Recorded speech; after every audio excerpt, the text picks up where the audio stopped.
Olá, sejam todos bem-vindos. Esse é o nosso primeiro episódio do programa Podcast Estupefato. Um programa, um espaço para você ver, ouvir pessoas que fazem acontecer e nos inspira. Comigo está o psicanalista, especialista em psicologia analítica pela Unicamp, Rhodes.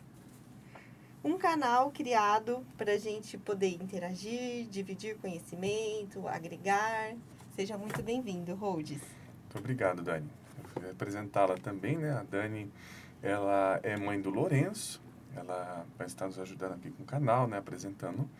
Ela é esposa do Daniel, hoteleira e psicanalista. Informação. Informação. Isso. E quero trazer um convidado hoje muito especial, que é o Sérgio Lima. O Sérgio, ele é terapeuta comportamental, especializado em relacionamento, historiador, teólogo, escritor de 5 livros, fundador do Instituto Sérgio Lima, que ajudou mais de 20 mil pessoas a saírem de um relacionamento abusivo. Sérgio, gratidão por ter vindo aqui, saiu de São Paulo para estar aqui conosco hoje. Obrigada pela sua vinda. Gratidão toda minha, obrigado. Prazer estar aqui com vocês, Dani. Prazer, Rhodes, estar com vocês aqui. Vocês são pessoas incríveis. E vamos lá, estou aqui para poder ajudar, servir e a gente ter um bom papo aí para ajudar pessoas aí que estão nesse processo de conhecer e de entender, né, a importância de relacionamentos saudáveis e de não ter relacionamentos abusivos. Sim, é um tema, né, Rhodes, delicado, né, que a gente fala. Uhum. É um tema que suscita bastante... O imaginário dele está bem aflorado ultimamente, né? Se fala bastante sobre relacionamentos abusivos. Mas sobre a sua prática, Sérgio, o que você vê? O que seria a configuração geral de um relacionamento abusivo? Bom, ótima pergunta, assim, porque o que acontece? Infelizmente, nós temos uma ideia de que relacionamento abusivo é somente aquele que tem agressão física, entendeu? E que também, ou que tem feminicídio, ou coisas assim. Sim. Só que o relacionamento abusivo, ele acontece na maior parte no campo das emoções, no campo psicológico, né? Então, o ideal do nosso instituto é justamente trabalhar a prevenção, para que as pessoas saibam o que é um relacionamento abusivo, não normatizem o abuso, porque acontece muito a normatização do abuso. Ah, mas a pessoa é nervosa. Achar que é tudo normal, né? É assim, ele é uma pessoa difícil, é o gênio dele. Homem é assim mesmo, a gente escuta muito isso, né? Sim. Homem é assim mesmo, não, mas mulher é nervosa mesmo. É o e jeito tal. dele, É o né? jeito dele, é o jeito dela, é estressado e tal, não sei o quê. E a pessoa entender justamente como é uma dinâmica do relacionamento abusivo e como diferenciar um relacionamento saudável, um relacionamento em crise e um relacionamento abusivo, né? Porque nós temos o relacionamento saudável, o em crise, são um casal que estão ali Sim. se desentendendo por alguma coisa, mas estão buscando ajuda. E o relacionamento abusivo, ele vai se configurar incrivelmente, assim, com um padrão, né? Então, hoje, já se sabe que existe um padrão de um relacionamento abusivo. Então, ele sempre vai começar com o que a gente chama de bomb love, ou bombardeamento de amor, aonde você vai conhecer uma pessoa, né? E essa pessoa, ela vai entrar na sua vida com os 2 pés no peito, assim, entendeu? Então, ela vai bombardear você de amor. Então, vai encher você de amor. Não é um chaveco, não é alguém que ficou encantado com você, alguém que te mandou flores ou te ligou no outro dia. Isso é normal dentro do processo de conquista, vamos dizer assim, né? A pessoa te fazer um elogio e tal. O bomb love é o que a gente chama o seguinte, é uma coisa muito escrachada mesmo, que é, você conheceu a pessoa no mesmo dia que você conheceu, até antes de conhecer, porque muitas pessoas começam a conversar virtualmente, né, com a pessoa, você já é a pessoa perfeita, você é minha alma gêmea, você é minha alma perfeita, a gente vai ter filho, dá o nome dos filhos, a gente vai ter cachorro, coloca o nome dos cachorros, sabe? Existe toda uma manipulação Isso, por trás, porque o né? relacionamento tóxico, né, sempre vai ter um ponto que é um dependente emocional, entendeu? Então, o dependente emocional normalmente é aquela pessoa que ela traz uma carência, ela já teve muitas frustrações na vida, ela tem uma baixa autoestima, ela tem, sabe, muitas frustrações amorosas, ela tem uma idealização muito forte, né? Então, assim, de casar, ter filho, do príncipe encantado, do famoso príncipe encantado, do casamento perfeito, de princesa e tudo mais. Isso está muito no imaginário da pessoa que traz uma dependência emocional, né? E essa pessoa dependente emocional, ela também tem dificuldades de dizer não, de impor limites dentro do relacionamento. Então, quando ela conhece alguém, ela logo projeta todas as suas carências emocionais, suas faltas emocionais, né, sobre essa pessoa. E é aí que o abusador, o narcisista, a pessoa abusiva entra na vida. Então, ele vai entrar como? Ele vai entrar por esse buraco da carência emocional, suprindo esse buraco com promessas de amor, né? Então, a primeira coisa, a promessa de uma vida perfeita, idealizada, incrível, sem defeitos. Ele é uma pessoa sem defeito. Ela, a vítima, no caso, né? É a pessoa também sem defeito, porque ele vai exaltá-la. Então, agora você imagina uma pessoa que nunca teve carinho, às vezes teve pais disfuncionais, nunca teve um abraço do pai, nunca teve uma validação do pai, validação da mãe, não teve afeto, tem uma baixa autoestima, sofreu bullying na escola, tem uma série de limitações emocionais, e de repente entra alguém na sua vida validando tudo aquilo que você precisava, te enchendo feito um balão, né? E aí essa pessoa, lógico, vai deslumbrar, vai se apaixonar, vai se entregar, né? E aí, quando esse momento de exaltação acontecer, aí a pessoa, né, com transtorno narcisista, os abusadores de uma forma geral, que também a gente tem que colocar isso, não é todo mundo que é abusador que é narcisista. Narcisista é um tipo de pessoa que sempre vai ter relacionamentos disfuncionais. Mas essa pessoa abusiva, tóxica, vamos dizer assim, ela vai exaltar, e quando essa outra pessoa estiver assim, deslumbrada, né, imagina, a carga de dopamina, a carga de serotonina, ela vai sentir bem, feliz, vai falar para as amigas inteiras, todas as amigas que ela encontrou um cara perfeito, família e tal. Quando ela estiver no auge da exaltação, aí ele começa um processo de humilhação. Então ele vai começar, essa pessoa não é mais tão bonita assim, ela já não é tão legal assim, ela não é tão, sabe, seu beijo não é tão bom, seu sexo não é tão bom, seu corpo já não tá mais o mesmo, seu cabelo já mais não sei o quê, começa a pôr defeitos em você, na sua capacidade, na sua inteligência, e ela começa um processo de desvalorização. E aí acontece esse processo de que eu fui exaltada, né? Então, isso aqui já acontece uma dependência química daqui, porque você tem uma explosão de serotonina, endorfina, ocitocina, dopamina de uma forma absurda, e como a pessoa nunca teve antes, e de repente ela perde isso tudo, e ela volta numa condição onde ela vai começar a ser humilhada, desvalorizada, acusada. Então começa a liberar um outro tipo de hormônio, que é o cortisol e a adrenalina, que são os hormônios aí que vão colocar a pessoa no estado de estresse, no estado de inquietação, vamos dizer assim, de tensão. E aí ela pensa assim, peraí, se eu estava sendo exaltado aqui, e agora eu fui jogado nessa condição aqui, então a culpa é minha. Eu não estou mais fazendo o que eu deveria fazer, dando o que eu estava dando, não estou mais sendo a pessoa que a outra pessoa esperava, eu estou frustrando ele. E como é que eu faço para voltar para cá? Cedendo, me colocando, aceitando o inaceitável, doando mais, fazendo mais. Então é por isso que é chamado de relacionamento tóxico. Por quê? Porque o cérebro de uma pessoa que está dentro de um relacionamento abusivo, se você fizer um exame de ressonância e pegar o cérebro de uma pessoa num relacionamento tóxico e pegar o cérebro de um dependente de drogas, de crack, de cocaína, os pontos de ativação são exatamente os mesmos, né? Então a pessoa entra dentro de um estado de vício, né? Onde ela vai fazer de tudo para ter novamente aquela explosão de hormônios da felicidade. Então a pessoa abusiva vai trabalhar ali como o traficante de drogas mesmo, sabe? Sim. Então, se você me der o que eu quero, eu te dou o que você quer. Se você fizer o que eu quero, eu dou o que você quer. Então, a pessoa fica nesse relacionamento de troca.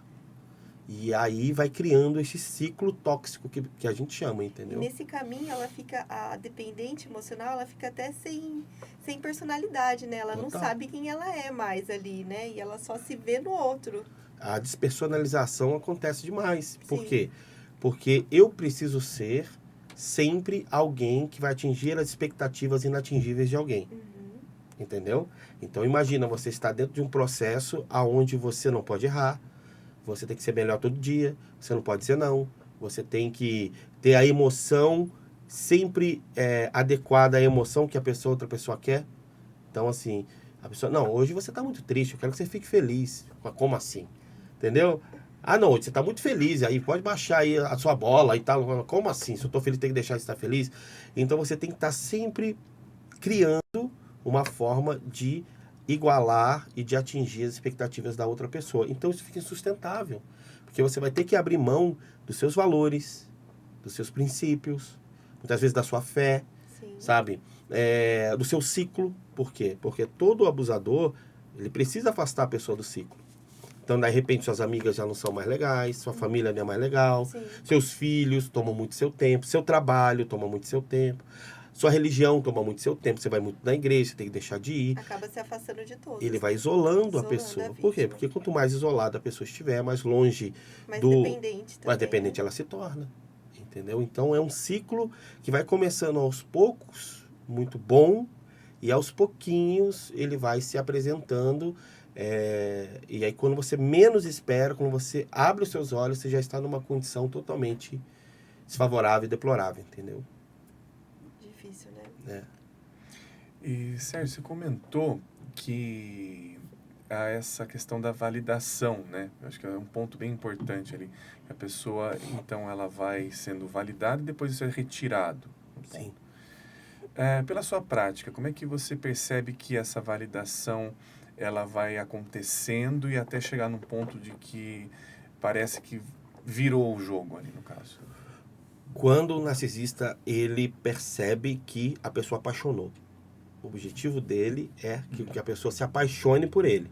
Então é por isso que ele bombardeia, né? Tem uma técnica do marketing que a gente chama marketing de guerrilha. Vocês já ouviram falar, isso que é o marketing de guerrilha. Você já viu quando você passa, por exemplo, na 13 de maio ali, tem um monte de gente gritando, vamos lá, vamos, entra aqui, compra aqui, vem aqui. Aquela pessoa te pega pelo braço, sabe? Entra aqui, vem a loja aqui, não, toma aqui, vai lá experimentar. Ele não dá tempo de você pensar. Né? Então é uma técnica de marketing que é usada, chama marketing de guerrilha. Então é mais ou menos isso que ele usa, sabe? O abusador ele vai entrar na sua vida de tal forma, então assim, 4, 5 horas no telefone, conversando, e aparece na sua casa de madrugada. Eu até brinco que parece aquela música da Ana Carolina, vou aparecer na sua porta à noite, estou completamente nua, sabe? Aquela coisa assim. É um negócio que vai, aí sai no meio do dia pra ir no motel, e não sei o que, e manda flores. Ele não dá tempo de você pensar. A pessoa abusiva não dá tempo do outro pensar. Ele entra e preenche todos os espaços daquela pessoa com afeto, né? Então, a pessoa não tem tempo de pensar, ela fica envolto aquilo e se torna uma oferta irresistível, vamos falar isso, naquele momento. Sim. Mas depois chega a conta para pagar. É igual quando você tá andando na rua, no calçadão, chega aquela pessoa, te oferece um monte de coisa. Não, compra esse sapato, ficou lindo, vai lá experimentar. Não, vou passar lá em tantas vezes para você. Depois você chega e você fala, meu Deus do céu, por que eu comprei isso? Entendeu? Porque é como se fosse um processo hipnótico. Um processo hipnótico. A pessoa vai te dando. E o nosso cérebro, ele sempre vai ser guiado por prazer. Sim. Né? A gente tem aqui, né, a ideia de... O nosso id vai ser sempre guiado para buscar o prazer e fugir da dor.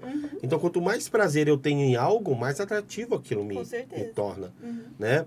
E com o tempo vai desligando o superego. O superego vai ficando cada vez mais. Pô, mas é bom mesmo esse negócio. Vamos embora. Então pode vir. E aí, quando você percebe, aquilo já entorpeceu você. Entendeu? Mas isso é um ponto também, né? Porque,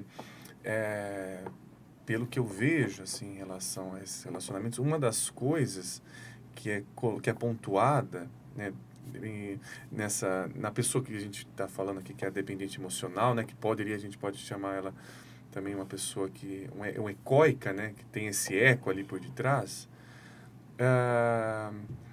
No caso, tem um discurso de que, puxa, mas ele não sabe disso, tenta criar uma conscientização. Essa questão que você fala dessa validação, desse marketing de guerrilha, essa pessoa, o narcisista ali no caso, ele faz consciente ou aquilo já é uma dinâmica instaurada nele? Ou ambos? Como é que você vê isso? Ambos.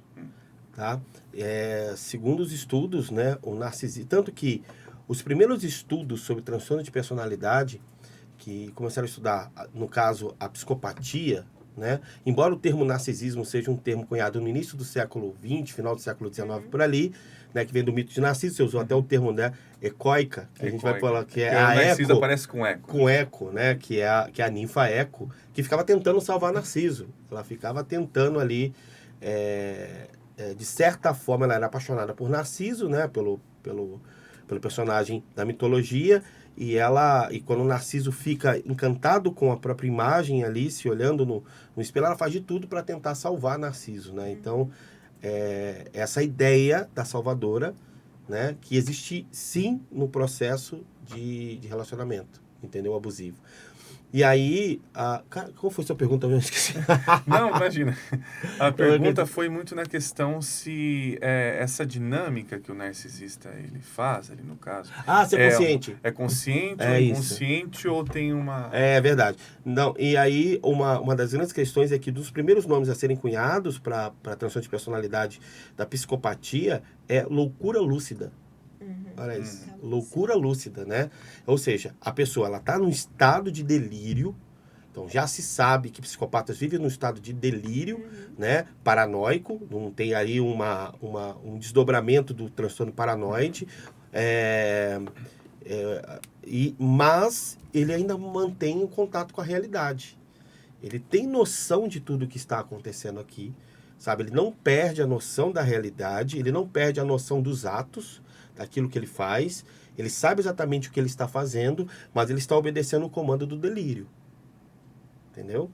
Então, é por isso que uma pessoa que tem um surto esquizofrênico e comete um assassinato, ele vai para um hospital psiquiátrico. Um psicopata, um narcisista, ele vai preso.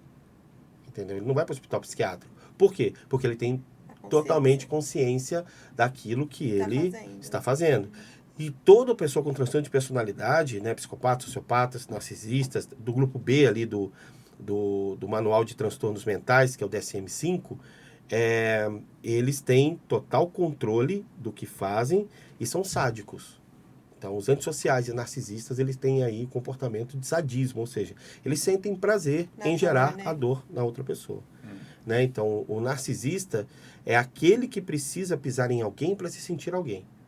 Né? Então, ao contrário do que se diz, a autoestima do narcisista é nula, baixa, né? É muito baixa, ele não tem autoestima nenhuma.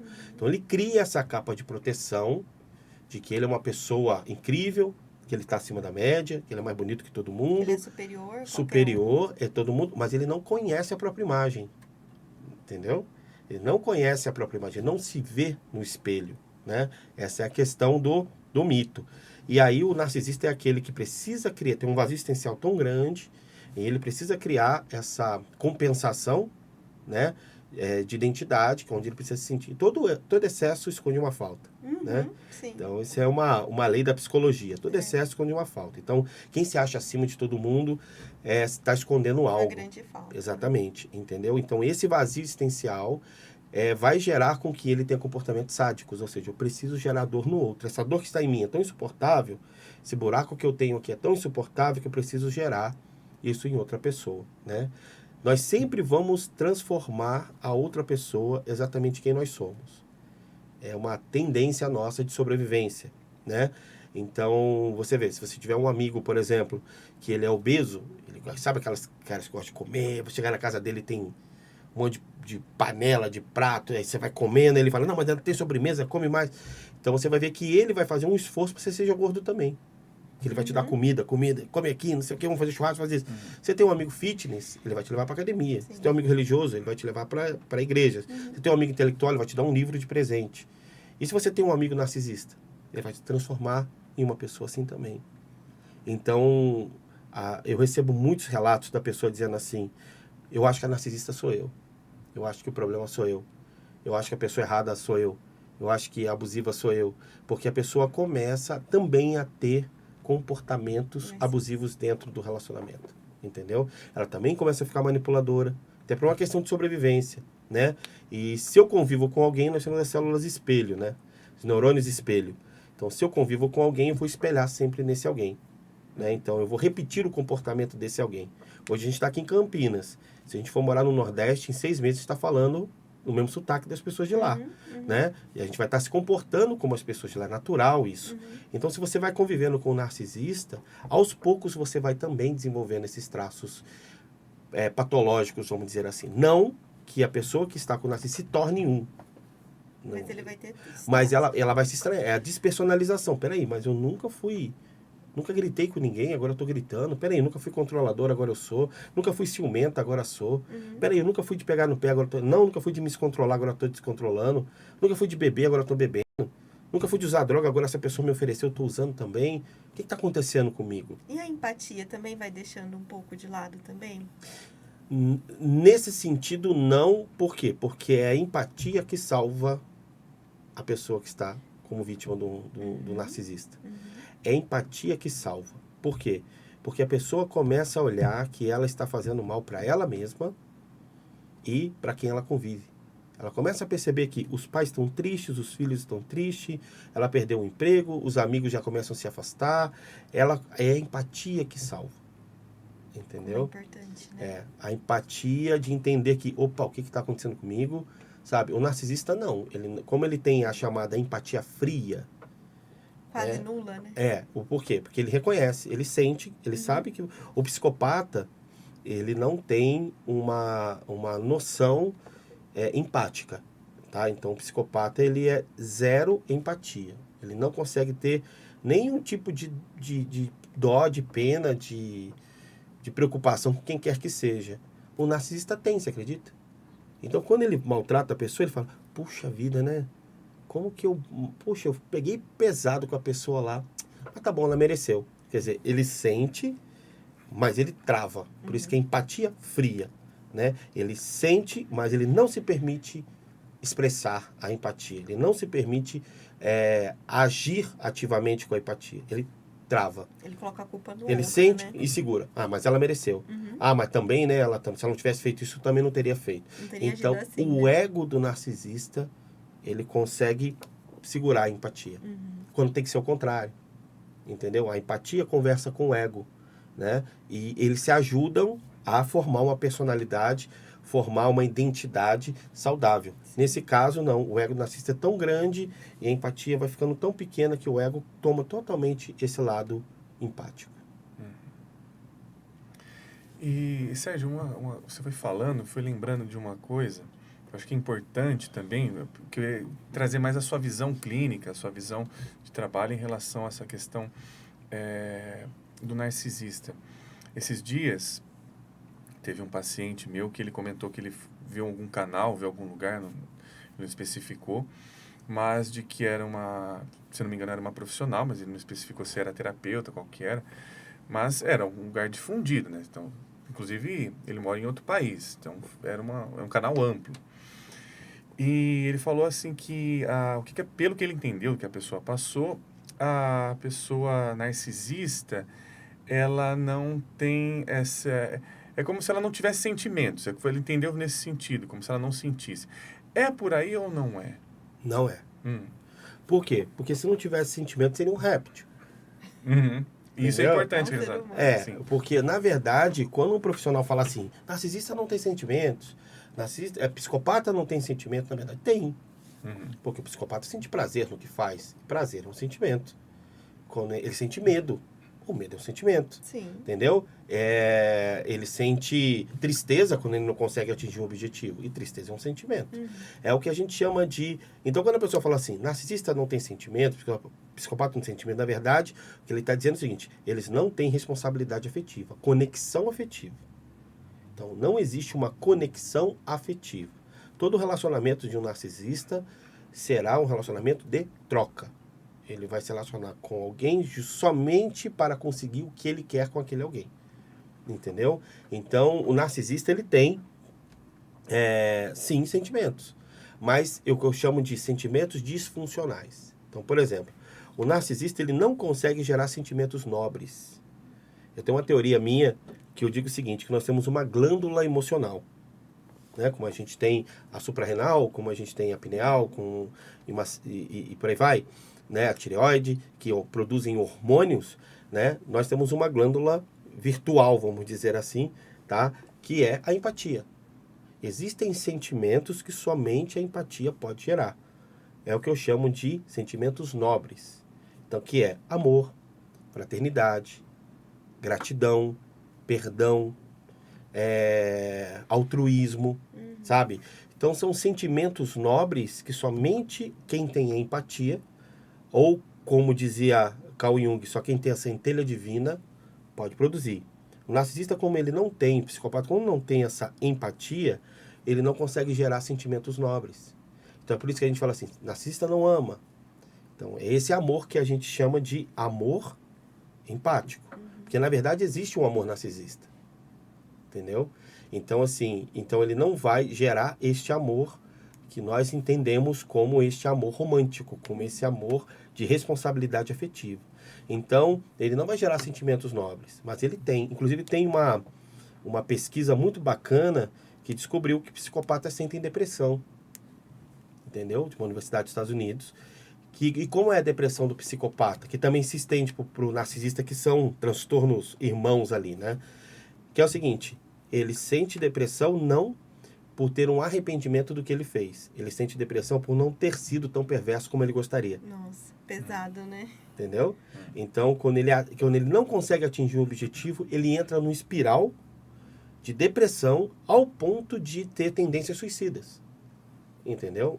E aí, nesse momento, ele fica pensando, puxa vida, por que é que eu não fui tão perverso como eu não pude? Por que é que eu não fiz tanto? Por isso que existem os serial killers. Sim. Por que existe a ideia do serial killer, né? Que é um grau máximo de psicopatia?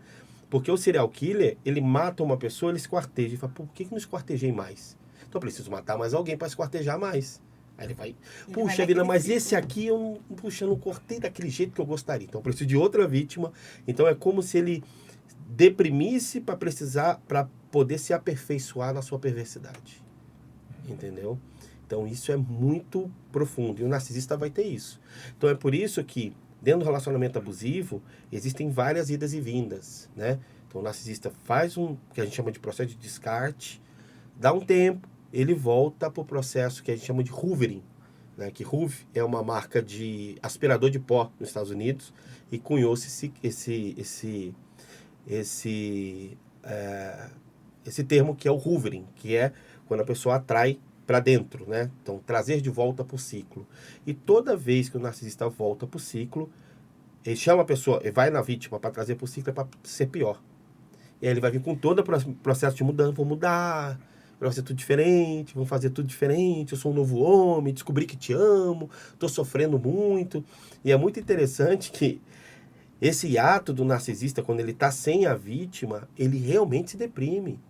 Ele manda foto magro, ele tomando, sabe, psicotrópicos e não consegue sair para trabalhar e chora e não sei o que, faz todo um teatro ali, um negócio ali, ele realmente mostra um sofrimento profundo. Aí a vítima pensa o quê? Mudou.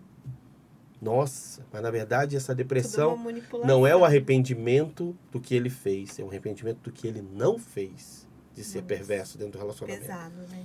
Aí quando volta, ele volta pior. Por isso que Jesus diz algo interessante. Se você tira um demônio da sua vida, se você não limpa a tua casa, que é sua alma, seu corpo, e esse demônio volta, ele volta com 7 piores. Então toda vez que você permite que um mal volte para sua vida, esse mal vai voltar pior. E aí que eu vejo muitas pacientes minhas caindo. Não, Sérgio, mas ele... Ontem mesmo, né? Tem uma paciente minha que... Não, Sérgio, ele mudou, que não sei o que, há um mês atrás. Vai ser tudo diferente e tal, não sei o que. O que eu faço agora? Eu falei, nada, daqui a um mês a gente marca uma sessão. Marquei uma sessão com ela para 30 dias. Não, mas você não vai me atender semana que vem. Não. Só daqui a 30 dias. Você não vai voltar? Tudo bem, pode voltar. Aí ontem ela voltou para a sessão. O que ela disse? Você tinha razão. Entendeu? Eu faço uma brincadeira com os meus pacientes. Falo assim, olha, se voltar e melhorar, e realmente vocês tiverem a pessoa mudar da água pro vinho mesmo, assim, eu dou 6 meses de carência. Se não acontecer nada, eu devolvo o dinheiro da sessão para você. Nunca perdi. Nunca perdeu. Nunca perdi. Ô Sérgio, mas relacionado a essas vítimas, né? tem que ter um trabalho muito emocional ali com elas, né? Um trabalho de autoestima, para que ela não volte, né? Para que ela não caia nisso novamente, né? Como que você trabalha isso com elas? Porque é um ciclo, é como tirar uma pessoa das drogas. Que ela tá ali. O nosso trabalho é um trabalho de tirar as pessoas da adicção. Então, o primeiro passo é conhecimento. Então, a pessoa, segundo Freud, né, tudo que é inconsciente se torna consciente, você consegue controlar e sublimar. Uhum. Então, o primeiro passo é a pessoa reconhecer. Eu vivo um ciclo abusivo. Como é que a pessoa percebe? Porque, normalmente, este relacionamento que ela está vivendo, como eu digo no meu livro Viva, é só a ponta do iceberg. Ela já vem de um histórico, né, de pais disfuncionais, de bullying na escola, Sim. de abuso sexual, de abuso de violência, de invalidações. Ela vem ciclando isso, né?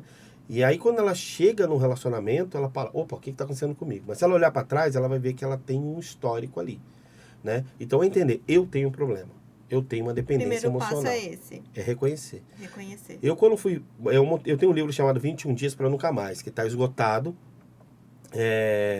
E eu criei um programa de 21 dias para a pessoa sair do relacionamento abusivo. Então, Vai ficar todos a os dica dias. aí. Tem no nosso site, eu acho que acredito em PDF, institutosergiolima.com.br.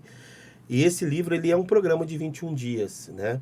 E esse programa eu fiz na minha vida, porque eu comecei a trabalhar com relacionamento abusivo, porque eu passei por um relacionamento tóxico. E aí, um belo dia, inclusive eu morava perto aqui, eu perdi tudo, eu fui morar numa pensão sem um centavo, assim, a minha vida virou do avesso. Eu morava aqui no Nova Europa, aqui do outro lado da avenida aqui. Olha como é que é a vida, né? Eu morava aqui do lado, e estava no momento mais difícil da minha vida, e agora eu tô aqui, falando da superação. Passando da superação. A vida da gente é bacana, né? A gente consegue, Deus coloca algumas coisas Acho que nada é por presentes, acaso, nada né? por acaso. Eu lembrei disso agora, olha só que interessante. E aí, eu assisti um vídeo, eu sempre falo isso, da Tati Hades, que é uma psicanalista, especialista em relacionamento abusivo, em borderline e tudo mais. E a Tati falou assim, que o cérebro de quem vivia um relacionamento abusivo era igual de uma pessoa em drogas. Eu falei, então, eu tenho uma adicção.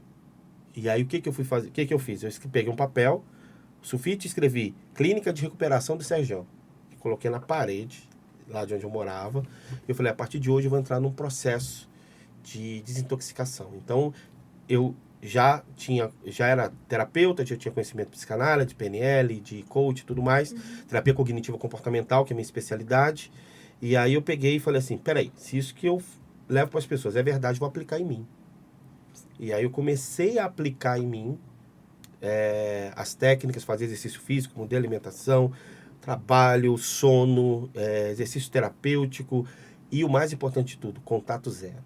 Se a pessoa não tiver distanciamento do abusador, ela não sai do ciclo.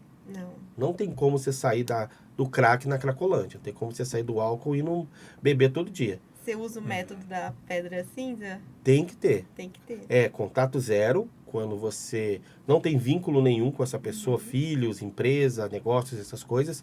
E quando você tem filhos, empresa, negócio, você tem que fazer a pedra cinza, que é falar com a pessoa o extremamente necessário por meios frios. Então, o que é o meio frio? É nunca pelo WhatsApp, nunca pelo Instagram, nunca pelo Facebook. É sempre por SMS ou por e-mail. Então, você tem que ter a pedra cinza é isso. Imagina uma pedra cinza no jardim, né? Você passa por ela, você nem vê. Então, é mais ou menos a ideia. Então, a primeira coisa é isso. É conscientização. Segundo, afastamento.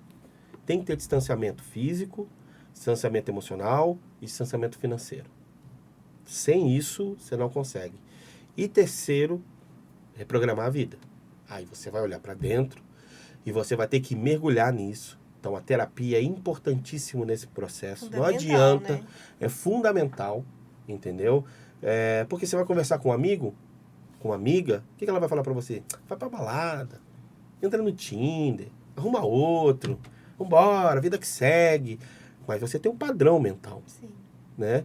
Você tem um mapa mental, como diz a PNL. Então, nós temos um mapa. O cérebro acostumou a se relacionar dessa forma. Então, o que vai acontecer?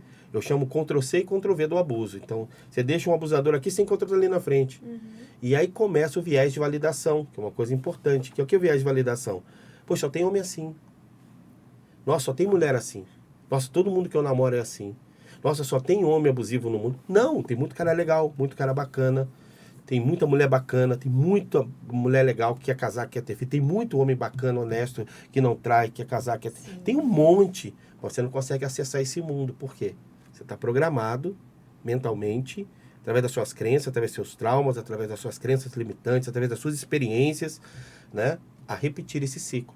Então você não consegue se conectar no outro não sublima, não vai para o outro nível, entendeu? Fica repetindo sempre o mesmo padrão. Então é entender que tem que ter uma quebra de padrão. Sim. Entendeu? Então é dor. É um processo de dor, não é um processo agradável. Processo de mudança de mente, processo de quebra de paradigmas, quebra de comportamento é dolorido. Porque você vai rompendo na psique e também no corpo. Porque as linhas neurais precisam se romper, seu sistema hormonal precisa se readaptar, seu corpo precisa se readaptar. Sim. Então é um processo, e por isso que nós chamamos de processo de abstinência. Olha que loucura. A pessoa, quando ela sai do ciclo, quando ela tem distanciamento do abusador, ela entra no processo de abstinência igual ao processo de abstinência de uma pessoa que está no relacionamento abusivo, que está usando drogas. E que ela se vê no fundo do poço, É o né? mesmo processo. Ela tem pânico, ela tem choro, ela tem depressão, ela tem angústia, ela quer ver a pessoa de todo jeito, ela entra em descontrole emocional, ela não consegue ter foco, ela não consegue trabalhar, ela não consegue tocar a vida, ela tem sudorese, ela tem vômitos, ela tem distúrbio alimentar. É um viciado É o mesmo, mesmo, né? é o mesmo processo. Porque é o processo que o corpo vai ter, o corpo e a mente vai ter que aprender a viver sem um estímulo tóxico. E isso demora. E a terapia, É né, fundamental. é fundamental porque ela vai abreviar esse processo. Sim. Aí ela vai buscar quem ela é de verdade, né? Exatamente. Aí tem o Seu- renascimento. O renascimento. Renascimento. Que é libertador. Exato. Libertador. Maravilhoso.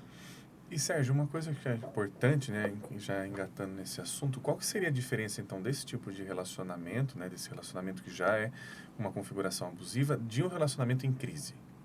Vamos lá. Então, primeiro a gente tem um relacionamento saudável. O que é um relacionamento saudável? É aquele relacionamento que o casal está construindo coisas juntas. Então, está comprando uma casa, quer ter um filho, está nesse processo de construção e tem, sabe, isso pode durar a vida inteira, né?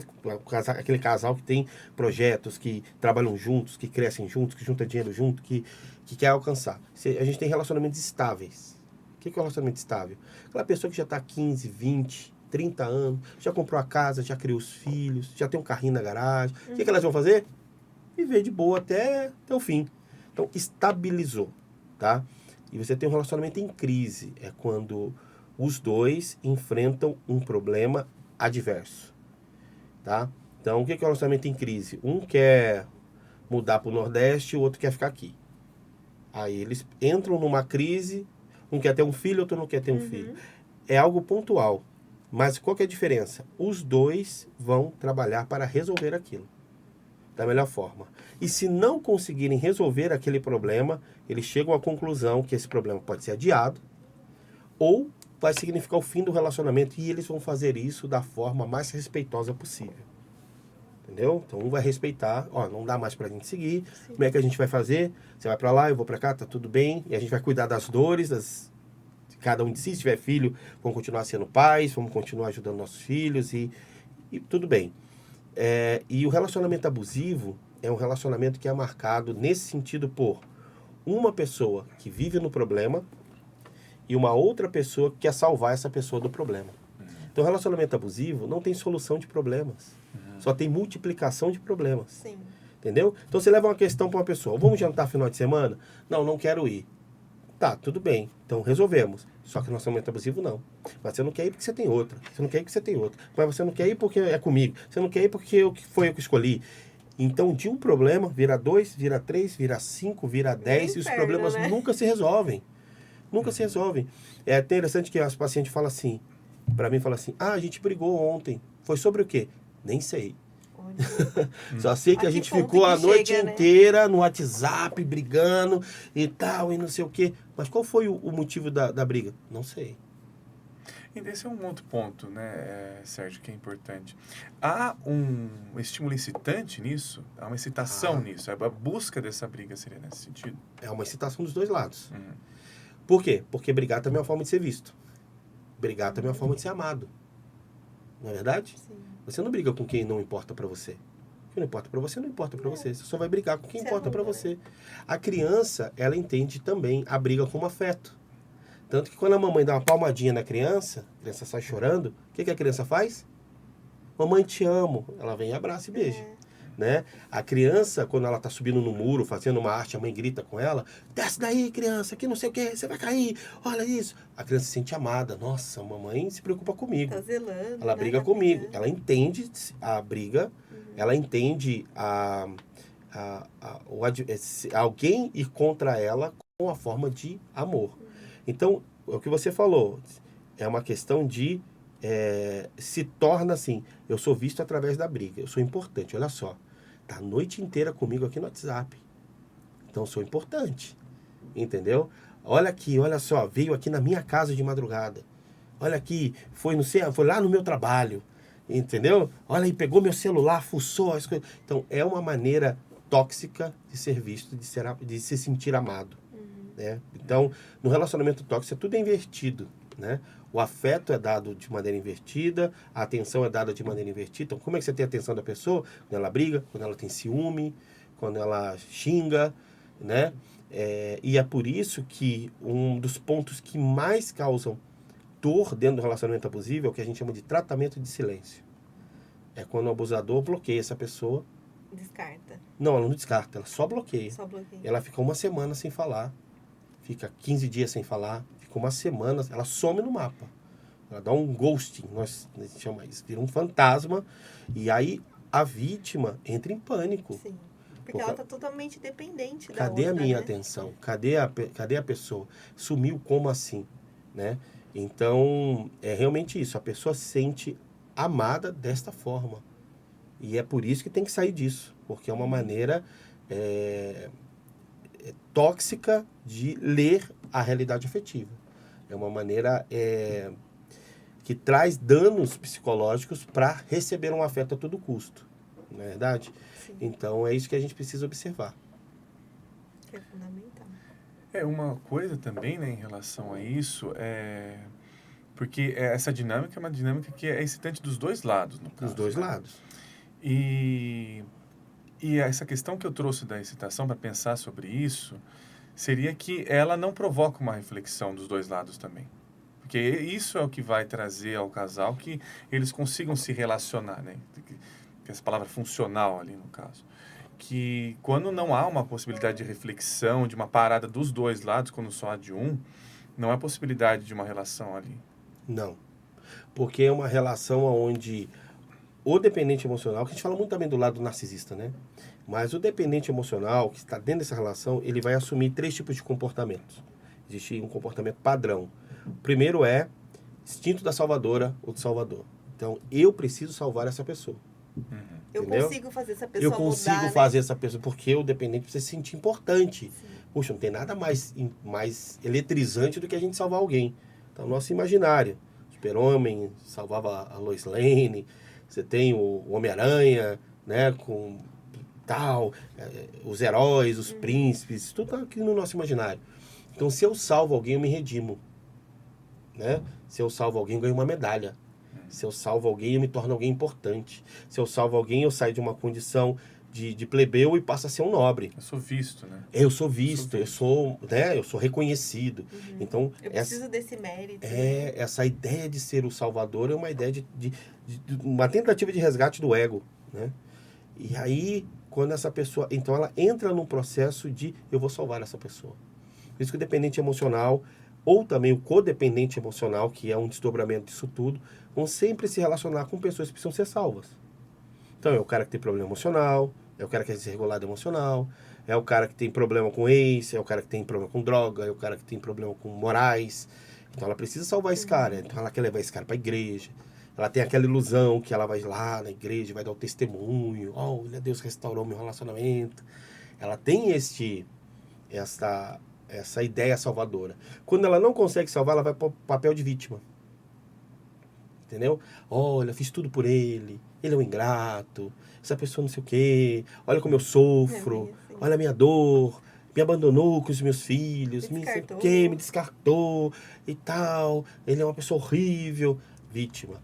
E aí, depois ela sai desse papel de vítima e entra no papel de agressora. Por quê? Porque eu não consegui salvar, atrair essa pessoa pela salvação, também não consegui atrair essa pessoa pela vitimização, porque a vitimização é uma tentativa de atração. Eu me enfraqueço para tentar gerar empatia e compaixão em você para que você me ajude. Né? Por isso que a posição de vítima é difícil de sair, que a pessoa entra nesse ciclo. E depois ela vai para agressividade. Aí ela vai brigar, ela vai não sei o quê, né? E depois ela volta. Então ela vai ciclando isso tudo. Entendeu? Então o relacionamento com o narcisista é justamente isso. Eu quero que a minha expectativa aconteça. E ela sempre é frustrada nisso. O narcisista sempre vai frustrar a sua vítima, para que ela venha atrás dele. Psicologia reversa. Ele sabe que quanto mais frustrá-la, não vai afastá-la. Quanto mais frustrá-la, mais vai atrair. É a ideia é uma ideia neurótica. É realmente vivendo aí um relacionamento totalmente neurótico. Neurótico nas melhores das opções, né? Psicótico quase, né? Porque quando entra no nível da paranoia já é psicótico, isso aí. Isso já não deixa de ser uma paranoia. Sim. Comportamento paranoico. E muita ajuda terapêutica, né? Para a pessoa poder sair desse nível, né? Ô Sérgio, fala um pouquinho pra gente do seu instituto, Sérgio Lima. O que você oferece lá? Fala um pouquinho dos seus livros. É muito bacana o nosso instituto, por quê? Porque nós montamos todo um guarda-chuva de leque de opções de ajudar pessoas que têm relacionamento abusivo.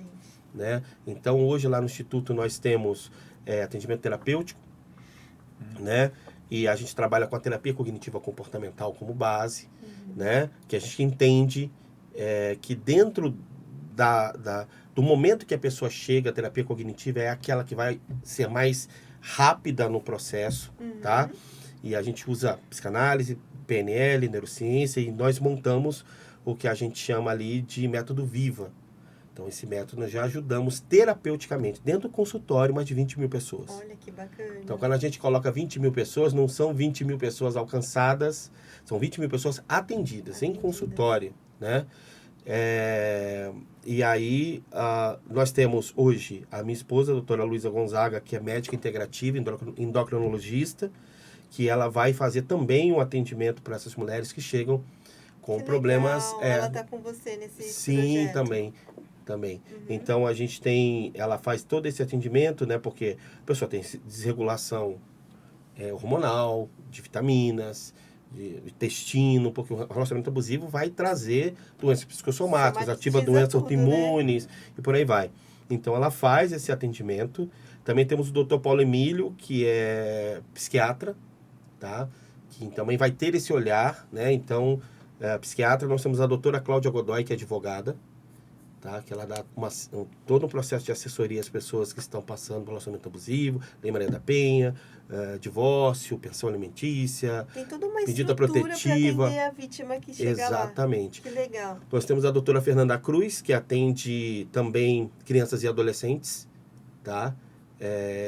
E também a nossa consteladora familiar. Então, a gente trabalha também com constelação familiar, e a doutora Fernanda vai atender crianças e adolescentes, e temos a doutora a Fernanda Cruz, e temos a Fernanda Cane também, que é a minha terapeuta auxiliar. Ou seja, quando a minha agenda tem lista de espera, ela que faz esse atendimento. Temos os livros, nós temos o livro Viva, Vencer Relacionamentos Tóxicos, 21 Dias para Nunca Mais, que esse programa de 21 legal, dias é ótimo. E nós temos um livro lindo chamado Confissões da Última Ex-Princesa. Esse livro é um conto de fadas. É a história da princesa Magá.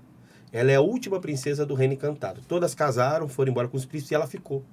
Até que aparece um príncipe, leva ela para um castelo e aí a história acontece. Então, quem quiser ouvir esse livro, a gente disponibilizou ele em audiobook. Olha. sabe? A gente... ficou um audiobook lindo. A Luana Gorges, que é uma radialista, ela que gravou um livro lindo. E ele está no YouTube de graça. Então é só você acessar o Instituto Sérgio Lima, Confissões da Última Ex-Princesa, e ouvir esse livro. Então você pode adquirir. Olha. Nós temos 2 e-books, que é o Relacionamentos Tóxicos, um guia prático e empático de superação, e o Mentes do Mal, que são gratuitos. Entendeu? Que conhecimento é tudo, né? E nós temos os nossos cursos também, né? Curso para que a pessoa tenha desvinculação emocional, temos vários cursos, e também um curso de formação em terapeutas. Olha. Nós temos um curso de formação em terapeutas, onde as pessoas que sublimaram, que querem ajudar outras pessoas, que querem ter uma profissão. Então, hoje nós temos muitas pessoas que falam de relacionamento abusivo no YouTube, na internet, Sim. que foram formados pela gente. Olha, que Então, bacana. a gente Que fica se muito feliz. superaram, né? Se superaram e hoje estão aí ajudando outras Ajudando. pessoas. Isso que é legal, né? Hoje nós temos quase 100 alunos ativos no nosso curso de formação em terapeutas. Poxa, que bonito. Bacana. É uma estrutura Sérgio, muito eu tenho bacana. uma pergunta, né, em relação a isso, né, em relação ao seu instituto, em relação à sua prática, porque já é de um certo conhecimento de que quem vai buscar ajuda, quem vai buscar auxílio, são realmente as pessoas que sofreram o relacionamento Sim. abusivo e tudo mais. Mas já teve casos em que você recebeu o abusador ou o narcisista ali? Mas todo dia. Todo dia? E como é que trata? E como é que é cuidado nesse sentido? Porque Tem é uma coisa tratamento? diferente. Quando a pessoa não tem um transtorno de personalidade, porque quando a gente fala assim, a gente não pode fechar, né? A mente humana, ela é muito complexa. Então eu recebo pessoas que chegam ali, eu sou narcisista. Vamos conversar. Teve um vídeo de uma pessoa que ele falou assim, narcisista, não me procurem, eu não atendo narcisistas. Às vezes a pessoa chega achando que é narcisista e na verdade ela tem uma bipolaridade. Ela vai tratar a bipolaridade e fica top. Entendeu? Às vezes ela é uma pessoa que tem uma dependência emocional muito forte e entra nesse processo de agressividade. Então vai tratar e vai ficar tudo bem. Às vezes ela tem um transtorno borderline, que eu estou atendendo muitas pessoas que estão chegando, achando que são narcisistas, na verdade tem um transtorno de personalidade borderline que é tratável. Sim. Que é tratável. Tá? A pessoa com borderline, se ela fizer todo um protocolo de tratamento, ela consegue ter uma vida equilibrada. Então, assim, existem casos, sim, que a gente pega a pessoa, que a pessoa tem um comportamento abusivo, mas esse comportamento abusivo tem tratamento. Entendeu? Uma pessoa que sofreu muito na vida, entendeu? Que apanhou muito na vida, que sofreu muito na vida, ela entra no relacionamento, ela já fica hostil, ela já aprendeu a se defender ela aprendeu a se comunicar através da briga. Então, o processo de reprogramar essa pessoa, desarmá-la, curar os traumas. Então, a gente precisa ter calma nessa hora, de sair colocando todo mundo rotulado. Eu não gosto muito a gente é terapeuta, a gente não pode rotular pessoas. A gente não sabe. Às vezes parece, mas na hora que a gente senta para conversar, você sabe disso como psicanalista, a pessoa chega trazendo uma queixa, achando que é a pior pessoa do mundo, fala, não, peraí, seu probleminha tá aqui, ó, vamos resolver isso aqui. E a pessoa fala, puxa, obrigado, achei que eu tinha uma sentença de morte na vida e não é. Que não tem mais cura, né? Exatamente. Então, é isso. E quando a gente pega o narcisista, é muito interessante, cara, porque quando chega o narcisista, é claro, é nítido, sabe. crasso, a maneira como ele se comporta dentro da sessão. Então, ele quer, primeiro, ele se vitimiza, depois, ele coloca a culpa no outro, e terceiro, ele está sempre ali por um motivo. Então, ele está ali porque ele está querendo resgatar a mulher, ou o homem, no caso, a pessoa, mas aquela pessoa só vai voltar para o relacionamento se ele fizer terapia. E aí ele vem para manipular. Que a vítima impõe, né? Ele vem para culpar a outra pessoa. Ele vem, entendeu? E aí a gente já tem as técnicas, a gente já sabe que não vai mudar. Ele faz 2, 3 sessões e ele para. Aí ele coloca a culpa no terapeuta. Esse terapeuta é isso, terapeuta é aquilo. A terapia não dá certo. Esse cara é isso aqui. Entendeu? É conversinha. Então não adianta fazer terapia, não vai chegar a lugar Difama nenhum, o só gasta terapeuta, dinheiro, né? difama o terapeuta, sabe? Então ele tem sempre um processo de manipulação e nunca vai entrar num processo real de autoanálise, de reflexão. Ele vai sempre se defender. Sim. Entendeu? Ele não entra na terapia para melhorar, ele sempre entra para conseguir o que quer. E a gente já identifica isso na primeira sessão. Já sabe. A gente já sabe. A gente já sabe. Esse é um ponto bem importante, porque realmente é claro que é bem essa questão, não é rotular, porque quando a gente está falando aqui do narcisista, até do ecoico, né, que eu usei esse termo, são os níveis que todos nós temos, né? Todos nós temos. Todos nós temos esses níveis. E se a gente achar que é só o outro que tem, a gente não acessa isso em nós, a gente não olha para isso, a gente não reflete isso em nós também. Então esse é um ponto importante, que a gente vai percebendo esses níveis em nós. A gente vai vendo que o relacionamento abusivo, geralmente, ele polariza um nível. Exato. Ele fica num nível e vem aquele discurso, eu sou assim mesmo e tudo mais. Tal. E toda polarização é um delírio, né? Toda verdade absoluta, né? Essa tomada de verdade absoluta é um delírio. Um delírio. Então, estou conhecendo hoje o seu trabalho, estou achando fantástico, assim, como você lida. Inclusive, que é algo que você trouxe aqui como uma experiência pessoal. Que bacana, né? Trazer isso, né? De se colocar, porque isso que é o princípio da reflexão. Perceber que tem alguma coisa ali em mim sendo trabalhada sempre. E é uma honra ter conhecido você hoje, A honra é Sérgio. toda minha. É uma honra. Toda minha. Estar aqui, e ainda mais, assim, eu me sinto muito honrado de ter sido lembrado como primeiro. Né? Então, é muito legal quando a gente pode... eu sempre penso nisso, né? Quando eu comecei lá atrás, houve pessoas que abriram portas para mim, sabe? Pessoas que estavam passos na frente, mas que abriram portas para mim. Então, hoje, poder fazer isso, para mim, é uma honra. E você tá? vê que você está ajudando, né? Sim, não, e ajudando... Alguém que está lá, que vai assistir, vai se identificar, vai procurar ajuda, e também, né? motivá-los a continuar sempre, seja o primeiro de muitos. E me chame quando quiser, estou à disposição para poder estar contribuindo com vocês aí sempre, tá? Gratidão mesmo, estou muito feliz de estar aqui. Vinda. Nós também, Mas a gente agradece aqui, né? Esse projeto aqui, ele foi imaginado aqui pela Dani, tem que agradecer muito a ela, que está encabeçando o projeto, né? Teve esse pensamento. E também o objetivo é exatamente esse, ter essa troca. E que o espaço, né, imaginado aqui que a gente está conversando, tendo esse lugar, é de que hoje já tem até uma cultura em relação a isso, é muito colocado como, esse é o bom, esse é o mal, né? É uma coisa muito polarizada, tem um contraste que não conversa um com o outro. É importante esse trabalho que você está fazendo, que você está trazendo, de que há ali uma tentativa de uma relação que não vem, né? Que é o Equinarciso, que nenhum dos dois ali, eles refletem. Se conectam. Eles aparecem juntos, um dá base para um aparecer, mas ao mesmo tempo eles não se encontram. Né? Exatamente. Esse é o ponto, eles não se encontram. Então, esse que eu acho que é um ponto interessante, que quando, a buscar um relacionamento, a gente perceba o que não está encontrando ali. Né? Se está indo muito para fora ou para dentro demais. Né? Para dentro não no sentido reflexivo, no caso, né? Pensar, mas para dentro no sentido de uma hipervalorização do ego. Né? Uma hipervalorização do ego. Porque quando isso acontece, aí não tem abertura. Não tem. Não tem abertura. Eu sempre digo o seguinte, quem eu sou quando estou com quem eu estou. Quem eu sou quando estou com quem eu estou. Essa é a pergunta que a gente tem que se fazer. Se eu estou com alguém que sou uma pessoa que tem comportamentos, pensamentos e ações ruins, então não devo estar com esse alguém. Sim. Por mais que eu queira, mas nem tudo que eu quero me faz bem. Nem tudo que eu gosto me faz bem. A vida não é o que eu gosto nem o que eu quero.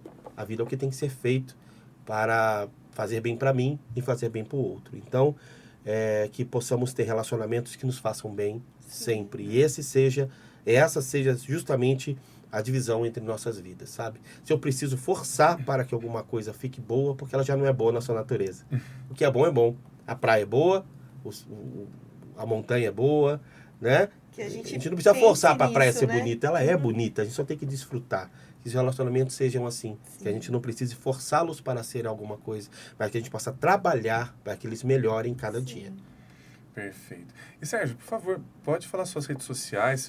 As redes sociais assim, são extremamente complexas, assim, difíceis, né? É só você digitar Instituto Sérgio Lima. Então YouTube. Hoje nós temos o nosso YouTube, temos mais de 120 mil inscritos no YouTube, né? Um canal muito bacana.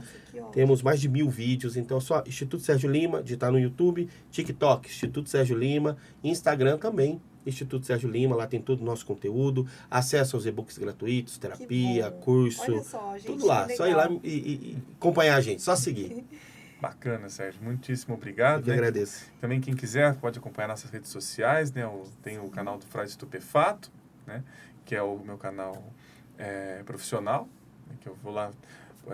Tem no YouTube também, mas tem algumas entrevistas que tem lá. A gente vai estar iniciando, inclusive, com o nosso podcast aqui. E tem o Instagram também, que é o que o pessoal conhece mais. Segue lá, gente. Então, Sérgio, muitíssimo obrigado pela Obrigado, companhia. queridos. Tudo de bom. Obrigada, gente. Obrigada, Sérgio. Eu quero agradecer também os patrocinadores aqui. Tem o Play na Pesca, que é um casal que é bem interessante, viu? Esse casal, em vez de eles brigarem, eles vão pescar, vão se estressar na pescaria. É o Play na Pesca. A Casa Papagaio também, que está nos patrocinando aqui. Então, obrigada aos nossos patrocinadores. E até o próximo episódio, Até o né? nosso próximo Até encontro. mais. Tchau, tchau, pessoal. Obrigada. Tchau, tchau.